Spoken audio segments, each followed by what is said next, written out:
So, welcome to Cyber UK TV. I'm Chris Ensor. I'm one of the Deputy Directors of the National Cybersecurity Centre, responsible for cyber growth. And it's my real great pleasure today to introduce you to Clar Rosso, the CEO of ISC Squared. Chris, thank you. It's great to be here. This is a fantastic event. I have had a great time. I've learned a lot already, and we're only about a half a day through.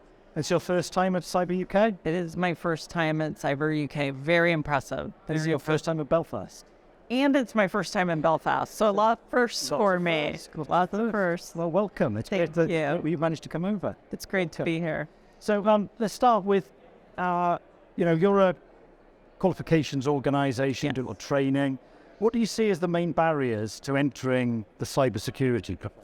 Okay, well, I'll have to start with what it's not. It's not available jobs. Right. So 3.4 million unfilled positions in cybersecurity globally. We think in the UK, we may not exactly agree on the numbers. It's about 57,000 open positions. So plenty of jobs. What we see as the barriers are there aren't enough entry and junior level jobs. Right. And there probably could be and should be, because most of the core work in cybersecurity can be done by entry and junior level professionals. We also, and I know you spend a lot of time on this too, we also need to gain some clarity on what are the right qualifications for what jobs, and the work that's being done by UK Cybersecurity Council that we do through our research, I think is going to help illuminate for us, but that's a big barrier. And then I'd say the other barrier we see consistently around the globe is people who are doing the hiring have some bias built into their process. And the bias is really, if you don't have the same education and experience that I have, I am less likely to recruit you. And if I have recruited you, I'm less likely to advance you within our organization. So those are problems I need to get over. What do you think? So a lot of organizations will only recruit people with experience, but they have to get the experience somewhere. So would you see that as a barrier, the fact that they won't take on inexperienced people? So that is a huge barrier. The people won't take inexperienced people, but we're seeing that shift. I believe I've actually started to see that shift, especially with large employers over the past 2 years. Right. And what we're finding is people are starting to hire for the non-technical skills and the mindset or personality attributes that make people successful in cybersecurity. So they're looking for problem solvers, lifelong learners, people who think critically, people who have good communication skill, can work both alone and in a team, good at project management. We're starting to see people hire for that and then train for the technical. Okay, because that's new. I mean, I think that's brand new. That is brand new, because every survey tends to say, they're looking for experienced people, and ultimately they have to put some skin in the game. Right, and everyone would prefer to have a CISSP and bring them in the door.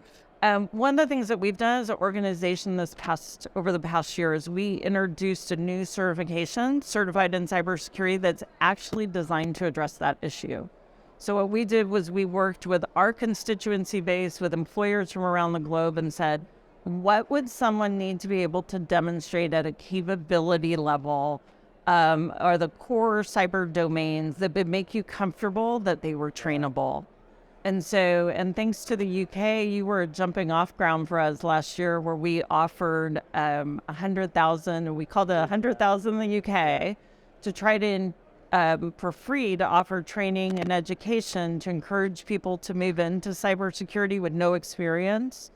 And what interestingly we saw was that we were attracting more women and more minorities than we typically did. And so we actually have expanded that program to offering it to 1 million people around the globe.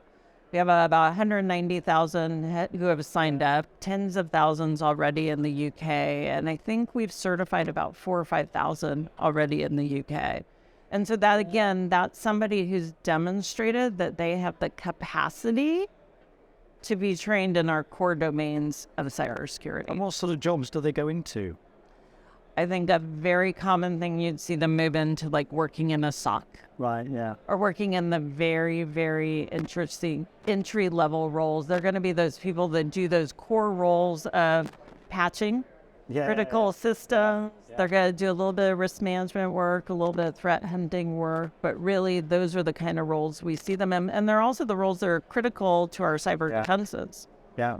You mentioned the UK Cybersecurity Council there. Yeah. I'm interested, I mean, you're a global company.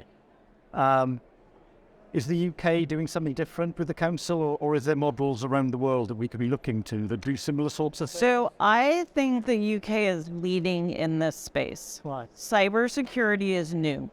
35 years old, barely. Yeah. And prior to cybersecurity, I worked with the accounting and finance profession, the chartered accountants and the CPAs, 150 years. They've been around forever. And so really what we're seeing with the UK Cybersecurity Council is leading across the globe. Nobody else is truly, except for a very limited basis, thinking about how do I license an individual? And there's some good work being done. And we're a founding member of the UK Cybersecurity Council. We participate in one of the licensing pilots. We're working through a lot, which is what you have to do to get it right. Yeah. So I'm encouraged at how it started. I think it's an interesting experiment, and I think it'll be successful. It would be an interesting model, I think, that others may follow. I think so. So for people thinking about moving into this profession, what do you think the future holds for them and the profession as a whole? Is it a bright future? Is it?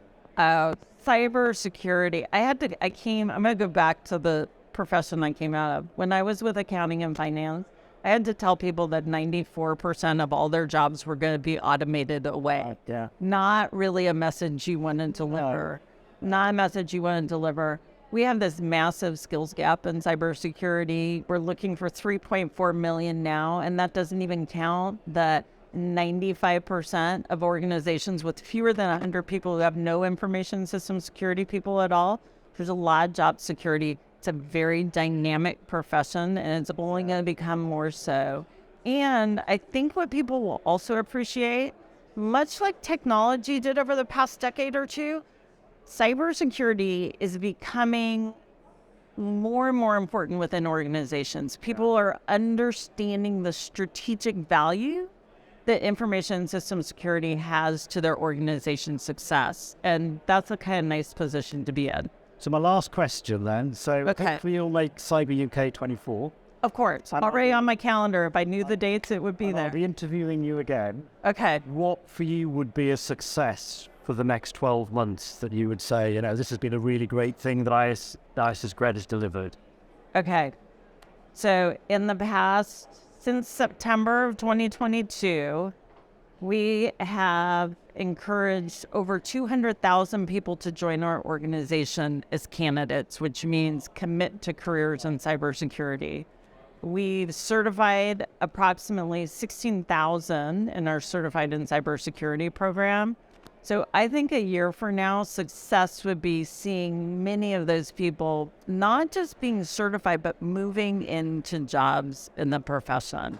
And so that we're making an impact on that cybersecurity workforce gap. Claire, thank you very much for your time today, and I look forward to seeing you next year. Thank you. I'll see you next year. Thanks for having me.